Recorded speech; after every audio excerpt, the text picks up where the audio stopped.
Social Strategy Podcast, episode 58. Hey guys, this is Vernon Ross, host of the Social Strategy Podcast. And before we get started, I want to let you guys know there were some audio issues with this podcast, but it is so good that I do not want to not publish it.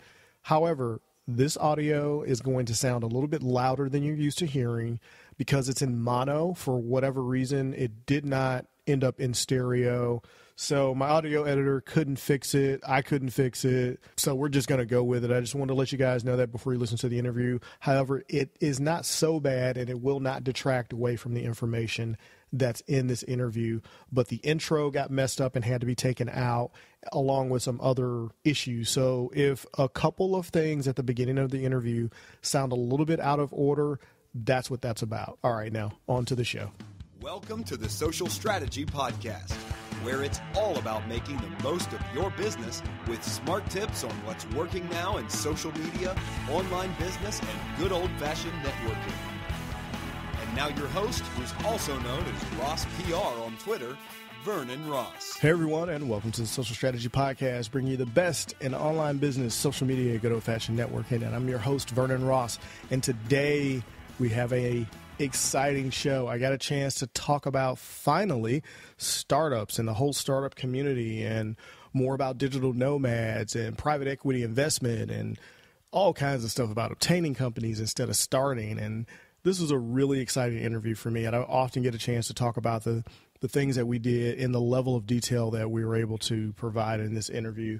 So I'm looking really forward into getting into this interview. But before we start, I wanted to let you guys know I'm going to be at Podcast Movement this weekend. So when this goes live, this is actually going to go live right before I go to Podcast Movement. But definitely check out a webinar that I did, and it's going to be on the same subject that I'm talking on at Podcast Movement, which is sponsorship for your podcast, your blog, your event, your business, whatever it is that you're involved in. I'm talking about sponsorship. Make sure you take advantage of the sponsorship toolkit that's in the Social Strategy Academy so you can download some of the phone scripts, templates, and things that I lay out there for you so you can actually get started on your path to obtaining sponsorship for whatever it is that you do. I also did a webinar this past week with Steve Stewart from the Audacity Workshop. It is amazing. You can find that link in the show notes. Full webinar, over an hour, just packed with information about sponsorship and some stories about how I've obtained sponsorship for different projects that I've worked on and how you can use that to leverage sponsorship in your podcast, on your blog, in your events. It was a really exciting webinar, and I think you guys are really going to enjoy it. So I'm going to go ahead and get right into the interview, and I will see you guys on the back end.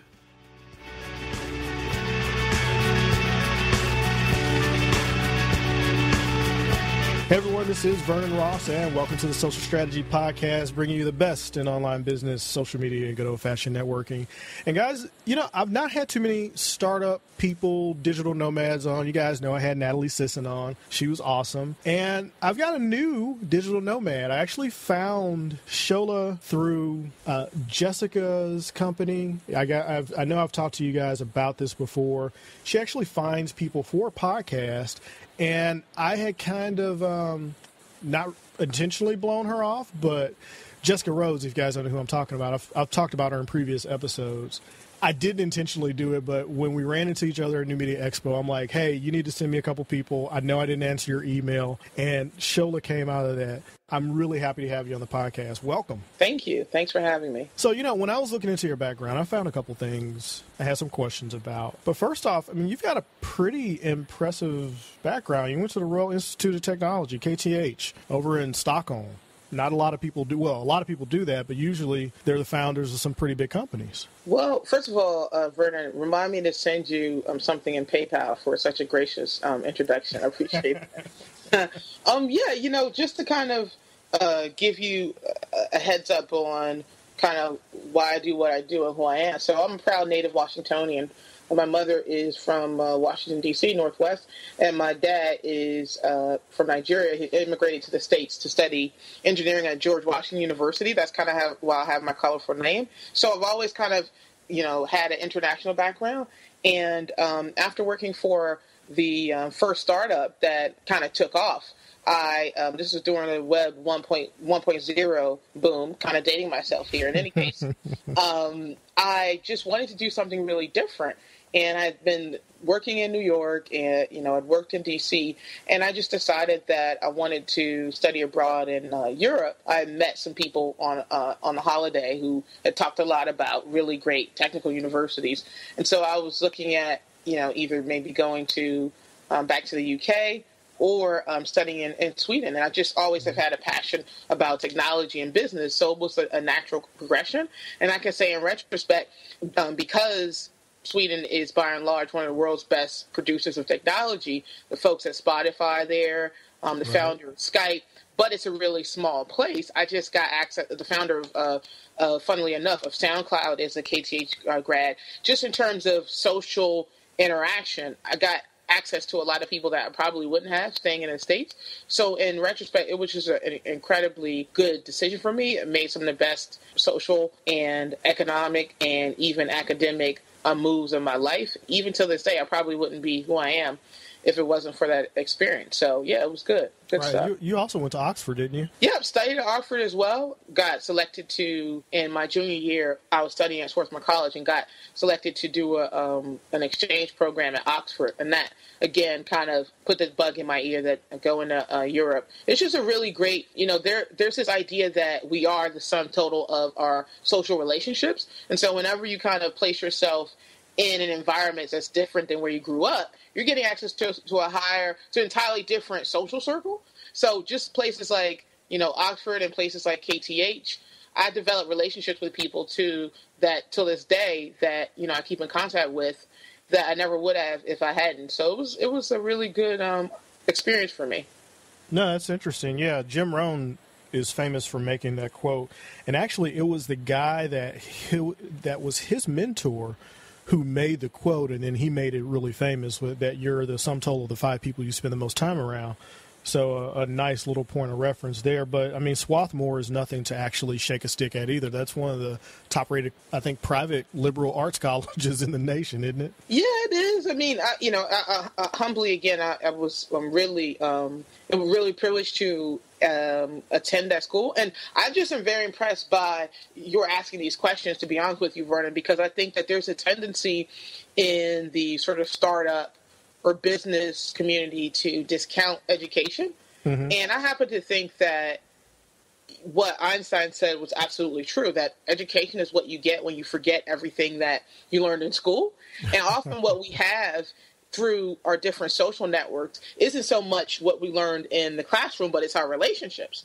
And so I think that when people are thinking about how to really do well in business, 9 times out of 10, they don't actively work the connections that they had at high school or in college. And you'll be really surprised what kind of business you could do by really working your social network. It doesn't always have to be the people that you meet at the business conferences or the people that you meet online. It could be that person that sat next to you during freshman English, or, the person that you were on the swim team with, that could end up being a huge professional break for you. So I really applaud you for mentioning that, because sometimes I want to mention it in other interviews, mm-hmm. and it kind of gets glanced over. But I really think that a big part of business is leveraging your social relationships across many social networks that might not totally be obvious to you, but when you really dig deep can be a huge asset for you. Right. Well, the reason I mentioned that is a lot of people that there's this whole freedom movement to live wherever you want, do whatever you want, have this entrepreneur freedom lifestyle, and that's great. But when you start talking about people that are digital nomads, you also need to understand the background from how did they get from this point to this point. They didn't just quit their job and move abroad and on a whim decided to start a company. Sure, definitely. You've had some great foundational training, and you have to get that no matter whether it's traditional college, whether it's taking training programs, whether it's doing something.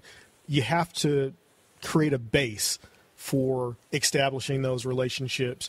And you're absolutely right. The moron that you sat next to in English class your sophomore year could be the president of a bank, for all you know, that could help you with your startup funding.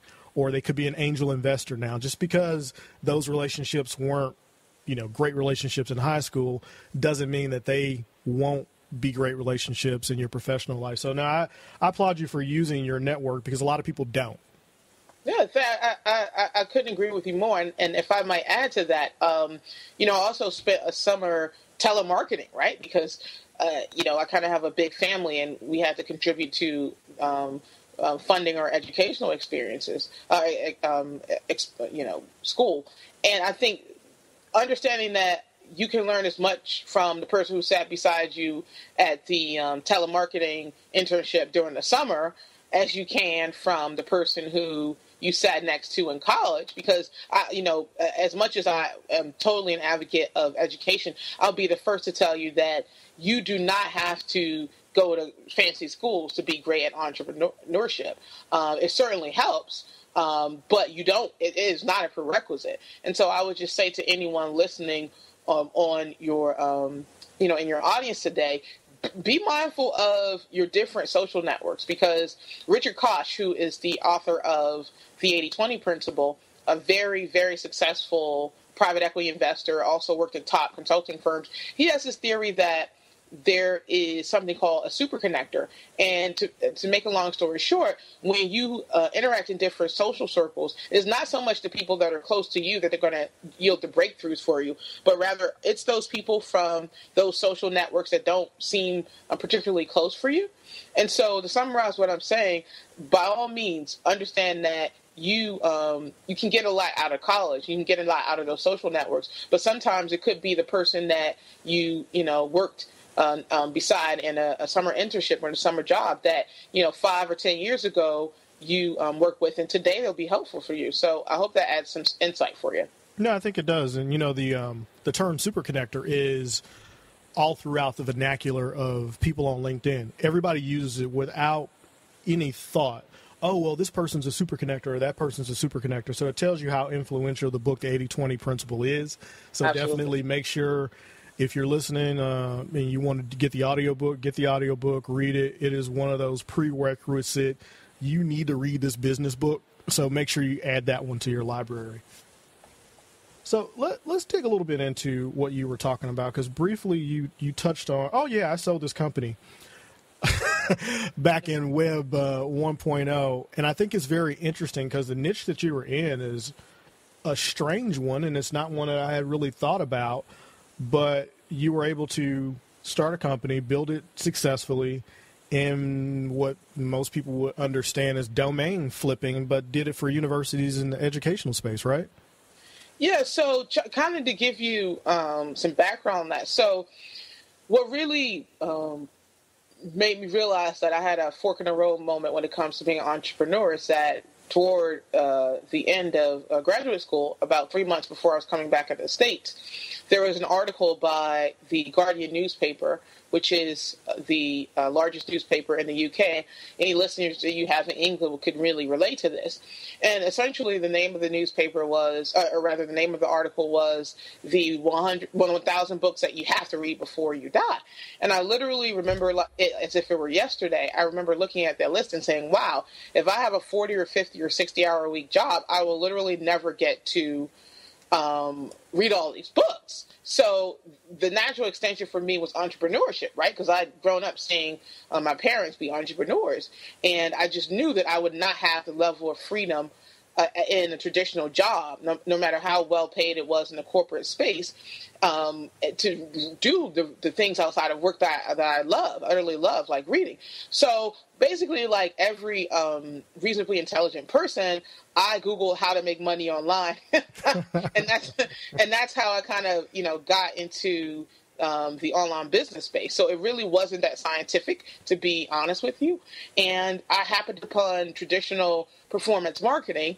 And at the time in 2007, 2008, it was really taking off. And fortunately for me, because of my prior background, I saw the opportunity in lead generation and performance marketing for the education space. To put it in perspective for you, the largest advertiser at the time in that space was spending about $250 million a year on online advertising.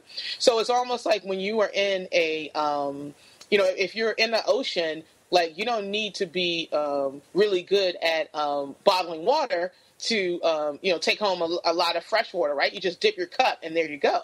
And so I just literally fell into a great niche, one where almost everybody was doing well, but I was able to recognize something that a lot of people wasn't, which was that owning domains was essentially owning traffic, because at the time, domain investing was really taking off. And what happened was that you could buy domains that already had traffic. So as an example, let's say you bought a domain like, socialmediaonline.com. Now, at the time, it wasn't available, but the whole point is that at any given point, people around the world might be actually writing in to their address bar, social media online. And so you would get trickles of traffic. And so for me, I invested in education domains, and I was able to monetize those domains through selling leads to some of the largest online universities out there, like Walden, University of Phoenix, etc. So to, pretty much, think about it in retrospect, it's something that I fell into. I wasn't smart enough to see the trajectory, but luckily I was able to capitalize on it, and I probably wouldn't be here today talking to you had I not taken advantage of those opportunities. So let me ask you this: is performance marketing? Because I know people are going to be curious about it now, and I'm sure people are like Googling, what the heck is performance marketing? Explain a little bit about what it is. I know it's not what you do now, but I think it possibly holds some value. And is it still a viable market to get into? Sure. So basically, performance marketing is known by a lot of people as affiliate marketing. Right. And the whole idea is that unlike traditional marketing or advertising, where you're just getting paid for exposure, with affiliate marketing or performance marketing, as it's known more in corporate circles, you're literally getting paid for delivering results. So in my case, I only got paid if I delivered leads, right? So if I didn't deliver leads, or in some cases sales, I wouldn't get paid. And so affiliate marketing actually came into play. The irony is that the adult entertainment market really introduced the concept of affiliate marketing. But by no means am I condoning that. But anybody who is a free thinker or a non-conventional thinker should know that when it comes to almost all the strategies that are cutting edge online, the adult industry has been there. Obviously, because they had to get around regulations. Very few people want to work with them. So years and years, like back in '95, the adult industry is the industry that pioneered performance marketing, where basically they were paying people for delivering eyeballs or delivering leads. Obviously, by the time we got to 2007, 2008, people from Amazon to eBay to the largest online universities in the world were using affiliate marketing or performance marketing to grow their businesses. But it really was the wild, wild west around 2007, 2008. I mean, you could still bid on, my interest starting out was in paid media, right? So you could still bid on brand names. You could send people directly to landing pages, things that you absolutely, like they would literally send the cops for you these days. Yeah, they will.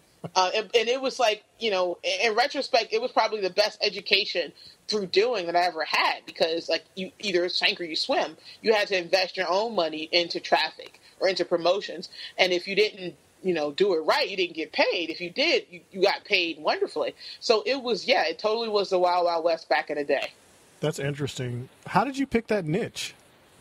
Well, again, it was just literally about the fact that, I wish I could say that I did some super intelligent master thesis on lead generation in the online space, but really it was about where the where the revenues were, where the opportunity was, and just it was just easy. It was like everybody, they were paying in some cases $100 a lead, right? Right. So it was just so insanely easy back then. I remember some of that. Yeah, it was, and I was just, and the thing that I can tell your listeners that in retrospect really made a big impact on the course of the business is that I decided to focus.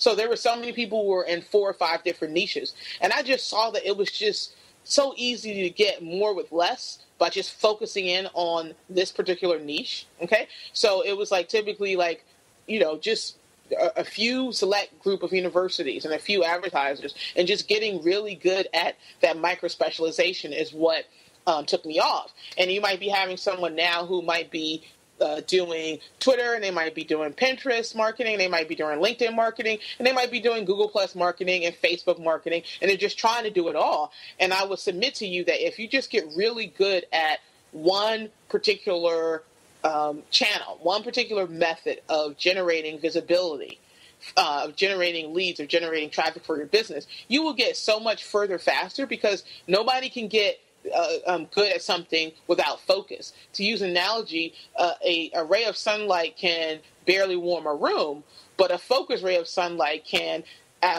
start a fire, right? A 300 watt light bulb can barely light a factory floor, but if it's focused, it can cut through steel. It's called a laser. So yeah, getting crystal clear on what you want and focusing, whether it's through performance marketing or through social media, it just pays so handsomely that I would be remiss if I didn't share that. Wow, that is awesome advice. And you know, it's funny. Chris Ducker talks about niching down until it hurts.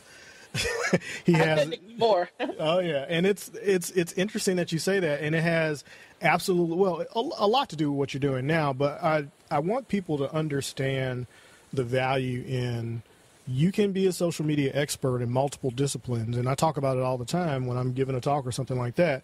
But you do have to take time to become an expert at that one. Absolutely. You know, even Gary Vaynerchuk did it. When he wrote Crush It, he was all on Twitter. In between writing those, he went to Facebook. Now he's on Instagram and Snapchat.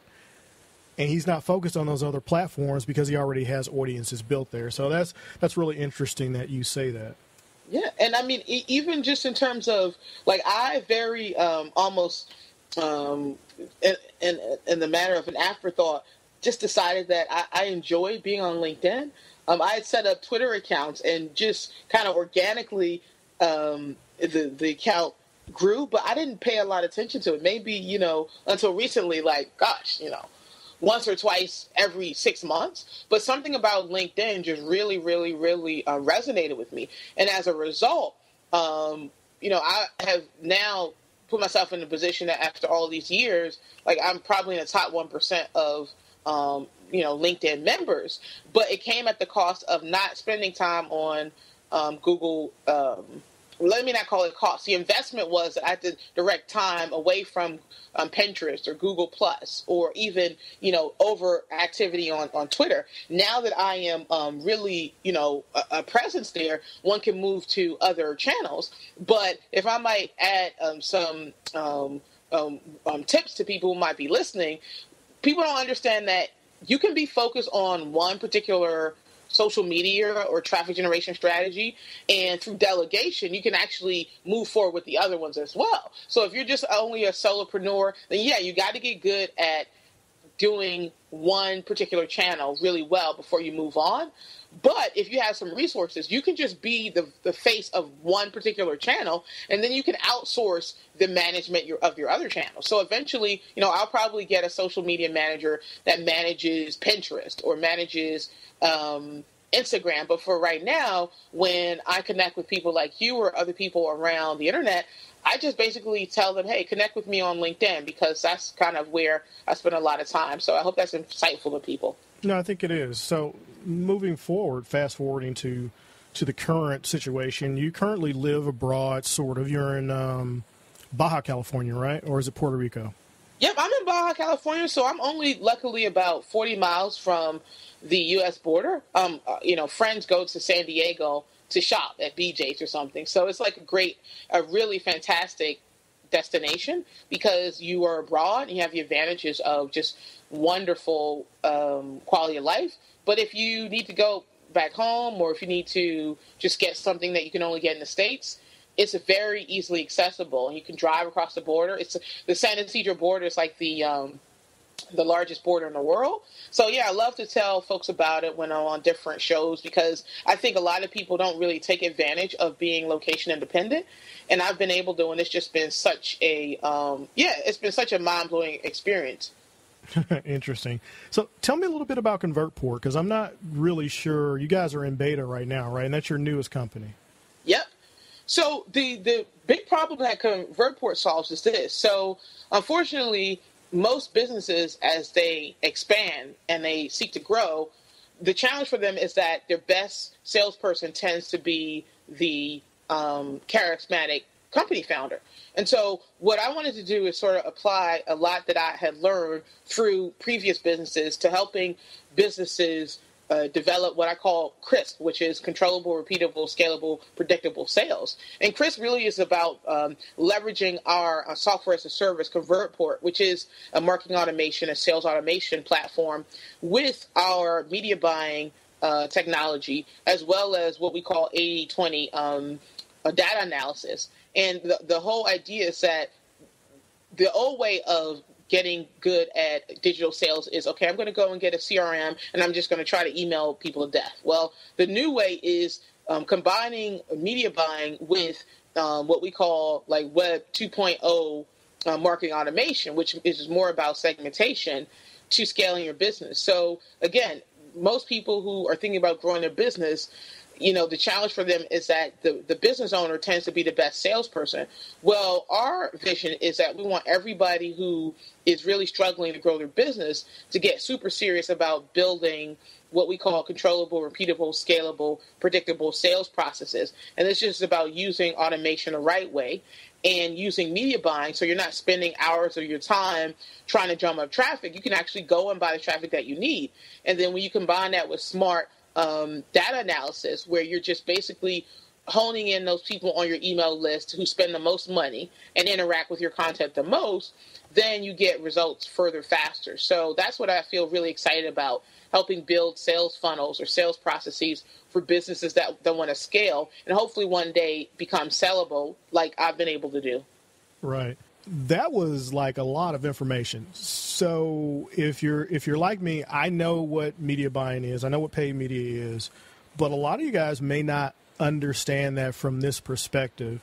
And one of the interesting things about Shola, when I get an interview request and when I'm starting to think about whether or not I want to interview somebody, I look like really deeply into their background, what they've done and what they're interested in. And then I try to listen to at least 3 interviews that they've been on. But one of the interesting things I think about you, Shola, is that you're not this super social media this, Twitter, Facebook, blah, blah, blah, blah.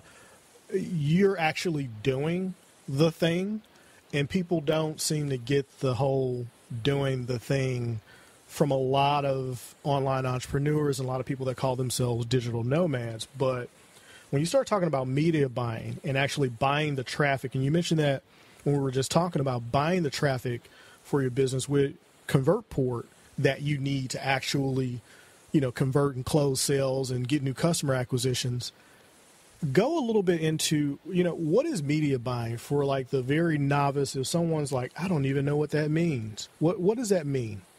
So media buying is basically another way of describing paid media or online advertising, right? So if I may just add some insight for people. So here's a challenge that every business owner faces, okay?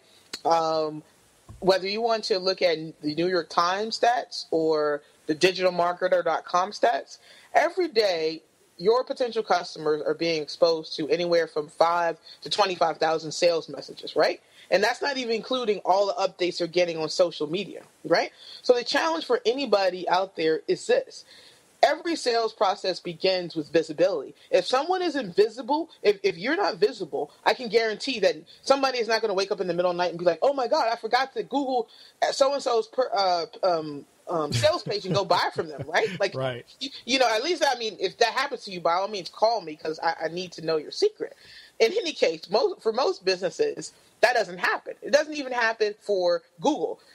A dirty secret of Google is that they actually have an outbound sales channel, right? Mm-hmm. So think about it. Facebook now is launching an outbound sales channel. So if some of the biggest brands online still face a visibility challenge, so too will you and do you.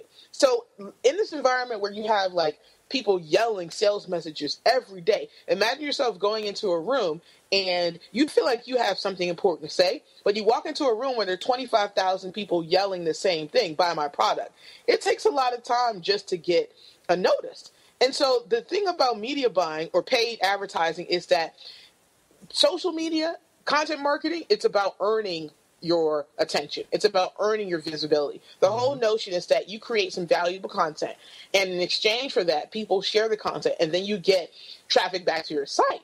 Well, that's about building, okay? There's also another strategy, which is about buying. So if you wanted a house, right, your options could be that you can go and buy the house that you want, or you could watch some videos on YouTube and learn how to make paint and learn how to make cement and learn how to do architecture. And then after you've learned for a while, eventually you know how to build a house from scratch. And probably after 10 years, you might be able to, with your hands, starting from scratch, build up that house. In our case, we don't call it a house, we call it an audience, all right? And so the whole idea about paid media is that, yes, it's absolutely great to have some form of earned media using content marketing.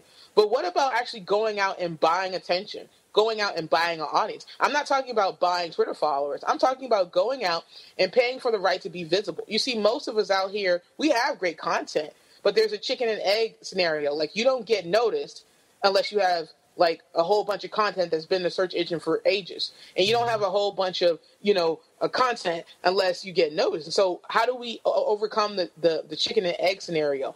And the answer is that every business, small and big, should be buying attention. You should be buying access to an audience. Right. And the best strategy for social media is using paid media to leverage. So there's a concept called I can't pay for Facebook. Why should I pay for Facebook? It was free for so long. Exactly. Well, now, until you get a notice in the quote-unquote mail that from now on, think about all of those fan pages you build up, and they're now telling you that you're basically getting like 2% of the people on your fan page are going to see your update, right? So, I mean, that's lower than the number of people who open up even the worst email. So my whole challenge for everybody is think about how you can combine a paid media strategy with a content marketing strategy. It looks like this. You can still create great content, but why not go out and pay to distribute that content, right? And so what happens is that you can still earn the trust of people through great content, but you're just paying for that little kick. You're just paying for that first point of awareness. And for people who have great content, once people become aware of you, they're going to be reading more of your content and they're going to be sharing it. But for everybody out there, the biggest challenge, the biggest hump to get over is just that first point of visibility.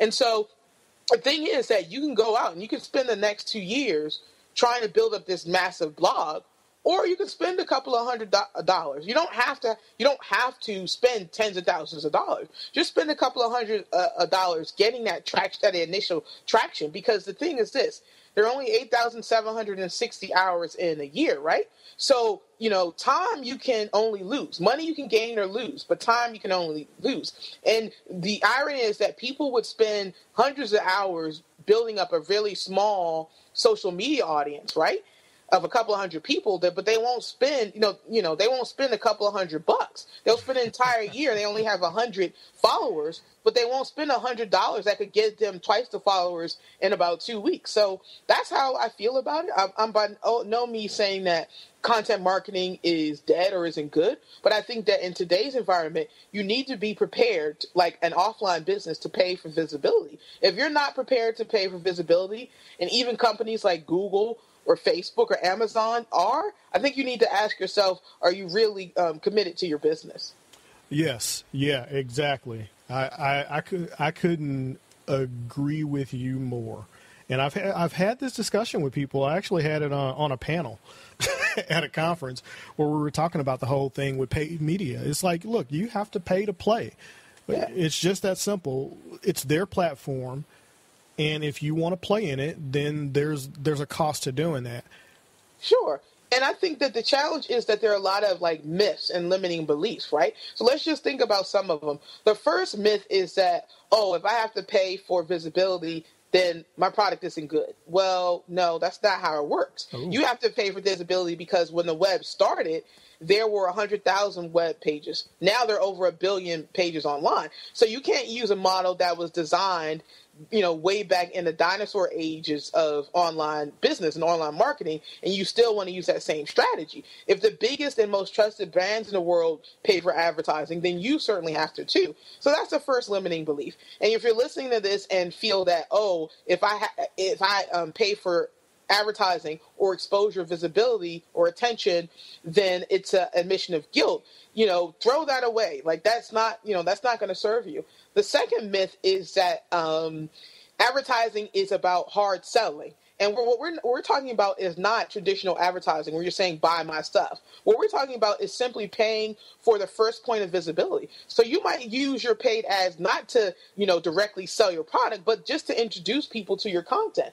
It's called, again, native advertising. You get people to your blog, and people, after they've read a few of your articles, then they can get into your sales funnel. So I would say that it's about, number one, understanding that a content marketing or social media marketing strategy that worked when there were a few websites on the internet don't work now, number one. Number two, it's about understanding that, if anything, paying for advertising, paying for visibility shows how smart of a business man or woman you are versus admitting guilt. And I would say the third factor, Vernon, is about understanding that you're not spending money, you're investing. You see, when you put more in than you get out, you should be doing that all day long. And most people look upon investing in their audience as a sunk cost, like they're never going to get that money back. Mm-hmm. But if I told you, if you give me $1 in visibility, I'll give you $2 in sales, how often would you do that? Chances are all day long, right? Right. Yeah, and how much money would you put towards that? Exactly. Why would you stop? Like, you would do more and more. If you're always getting more than you get back, it just makes so much sense. And so I think oftentimes people just have to do away with the limited understanding of an investment in your audience. An investment meaning you're going to get back eventually more than you put in. And so you're not so much looking at it as a sunk cost. You're looking at it as an investment. Right. So when you talk about paid media and actually buying advertising, of course, you're going to hear, buy Facebook ads. Facebook is where, all the traffic is. What do you think one of the best platforms, if you had to pick one, that people can get the greatest return if you actually have a product to sell, or depending on what you're trying to promote, for their money? I think that's a fabulous question. I'm glad you asked that. And I want to introduce a concept that a mentor of mine that introduced to me that is probably going to be a game changer for a lot of people listening. So let me explain it this way. There is a person behind every click, right? So let me say it again. There's a person behind every click. Now, in case somebody didn't get the last two times, I'll say it one more time. There's a person behind every click. So how can that really help us to answer that question? Well, here is the solution for you. First of all, you have to understand that there is no magical social network or social traffic source that is going to turn all your online business dreams into reality. What you have to do is first understand that behind every visitor or behind every click is a particular demographic. And when you understand that, then what you start asking yourself is, where are my ideal prospects hanging out? And you use the answer to that question to lead your buying of media, right? So let me give you a great example. If I know that my ideal customer is somebody that is in the B2B space, right? Is let's say a man who is into B2B sales and lives on the East Coast, right? Chances are that I am not going to find the best sales leads on Pinterest, where you have stay-at-home moms posting pictures about cookies, right? Now, that isn't all they post on Pinterest, but that's just an example. Similarly, if I know that my ideal prospect is somebody who is looking to play video games, I'm not going to buy ads on LinkedIn. And so the challenge is that most people have not been trained to look upon traffic as people, right? And when you're looking at how to reach people, the first thing you have to do is answer the question, well, where are these people? And then when you answer the question where these people are, that'll tell you what channel is best to buy. And so what happens is that people end up picking the channel before they understand the audience. No, first you have to understand the audience, and then you have to use your understanding of that audience to pick the channel, right? So another really great example is that there is a certain demographics that really gravitate to certain forms of communication, right? So traditionally, the older demographic tends to like, let's say, email, and they tend to like even offline communication, like newsletters, right? Physical newsletters, right? So if I know that I really want to reach someone who's maybe over 60, then I might buy email ads, right? But if I know that the typical young person doesn't even check their email and they don't certainly read direct mail, why would I buy media from those channels? So to wrap things up, Vernon, I think if your listeners and everybody who might be on the call now start to think about the fact that every person who clicks on to their website is an actual real person, and they understand that in order for them to answer the question, what is the best media channel for me, or what is the best traffic generation strategy for me, you have to understand who your ideal prospect is. And once you understand who your ideal prospect is, then you can go to the various channels like Facebook, like Twitter, like LinkedIn, and you can get information about their demographics. And if you know that one particular channel or one particular traffic source has that demographic, then you know to buy from them. But if I know that none of the people who buy Candy Crush hangs out on LinkedIn, why ever would I go to buy traffic from there? Right. And the challenge is that people end up wasting money because they go and buy traffic or visibility or whatever you want to call it from the completely wrong channels because they don't know anything about their demographic. And they've just been told, oh, if you really want to make money, you should buy Facebook ads. Well, it could be the case that your ideal prospects don't even spend time on Facebook. So every dollar that you spend on there, chances are it's not going to be profitable. Exactly.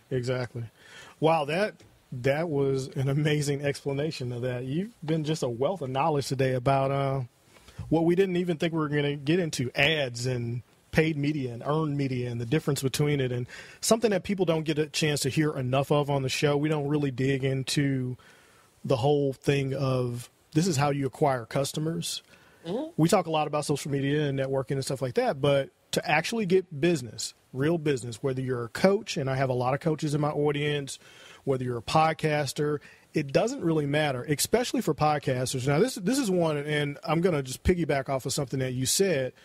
You want listeners on your podcast, and I do pay for media as far as visits to my podcast. I'll run a Facebook ad to just get people to listen, not to try to convert them to sell them anything. Now, I do have affiliate agreements with a couple of the advertisers, that sponsor the show. But that if that happens, that's great.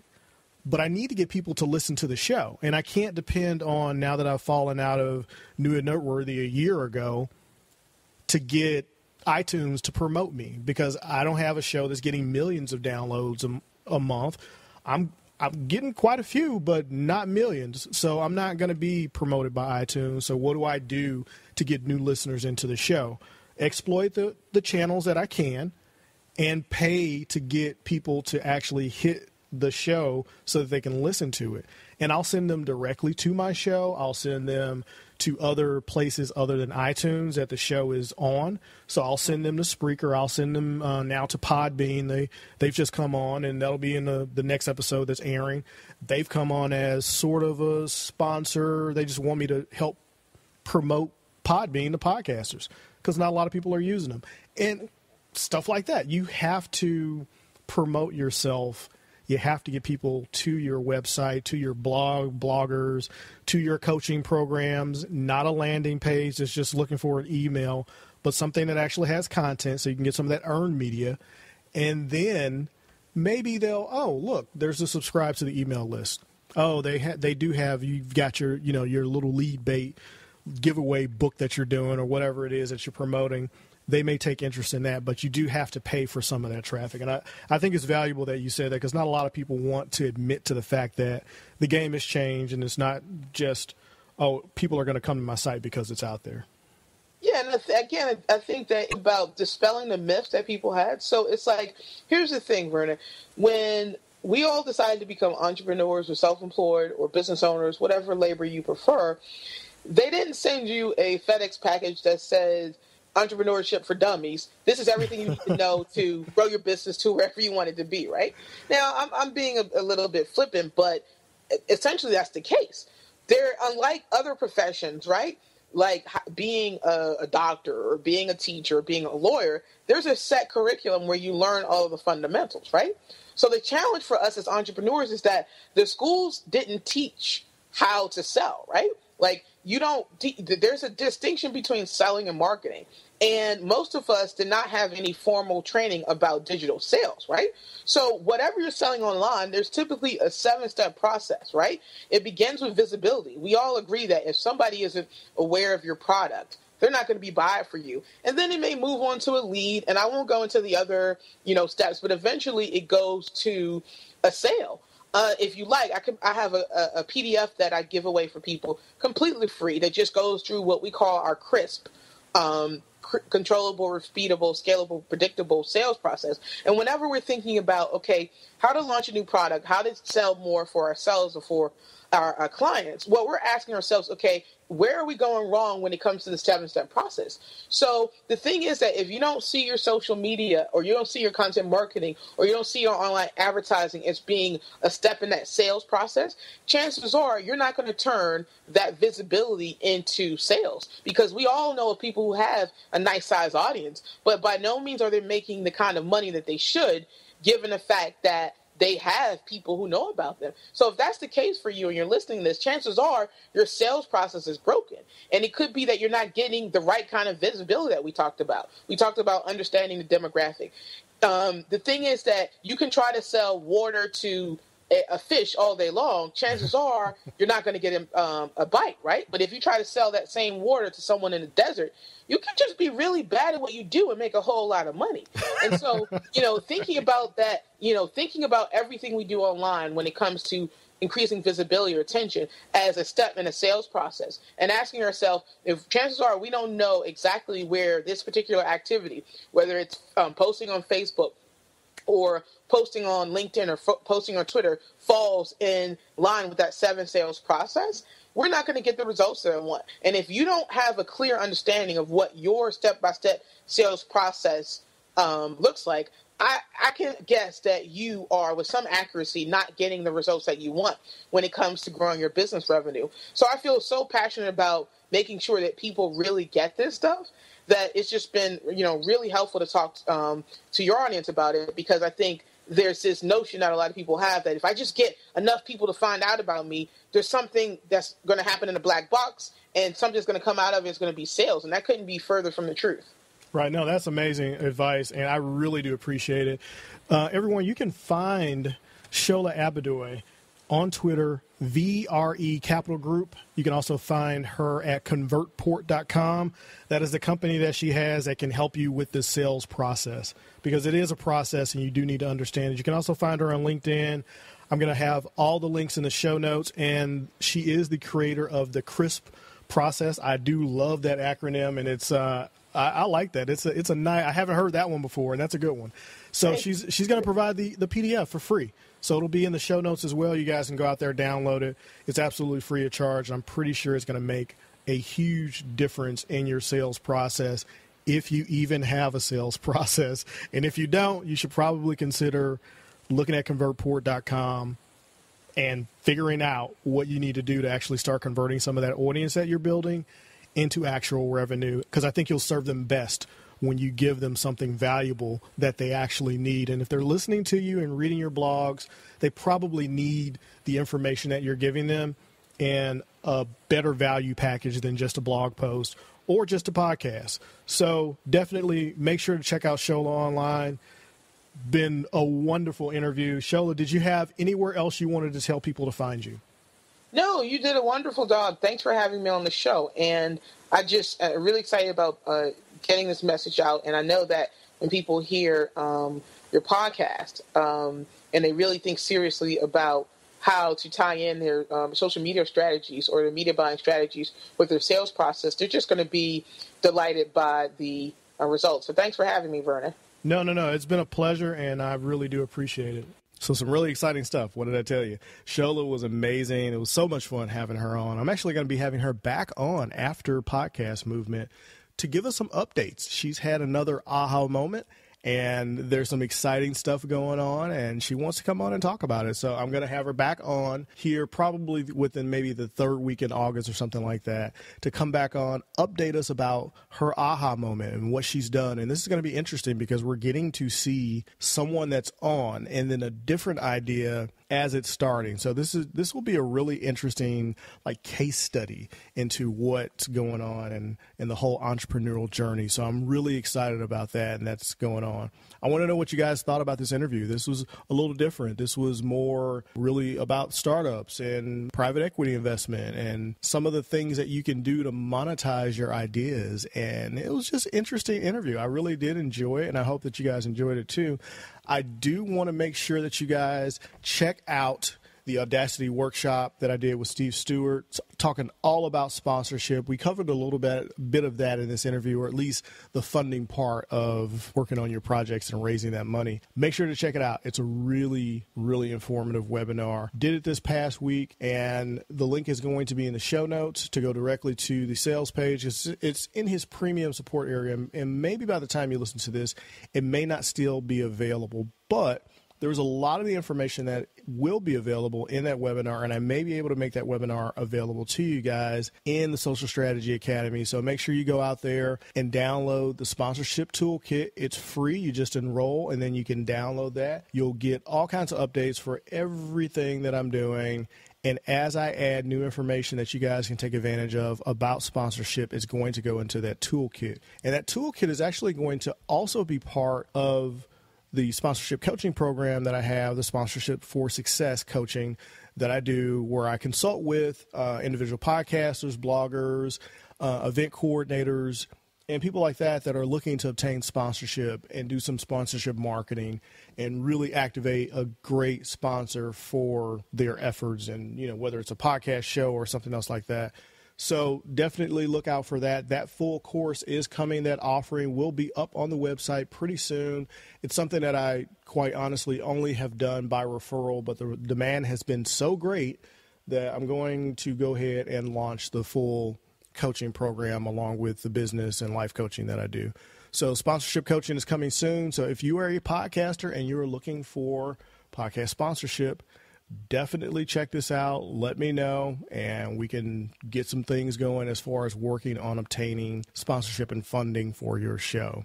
All right, guys, I'm going to go ahead and get out of here. Keep the emails coming, vernon@vernonross.com. You can find me everywhere online at RossPR, except for on Facebook. I'm Vern Ross on Facebook, or Vernon Ross on Facebook, so you'll find me there. But there's links everywhere on the site, in the show notes, for all the places you can locate me. Really did enjoy this episode, and I will see you guys in the next episode.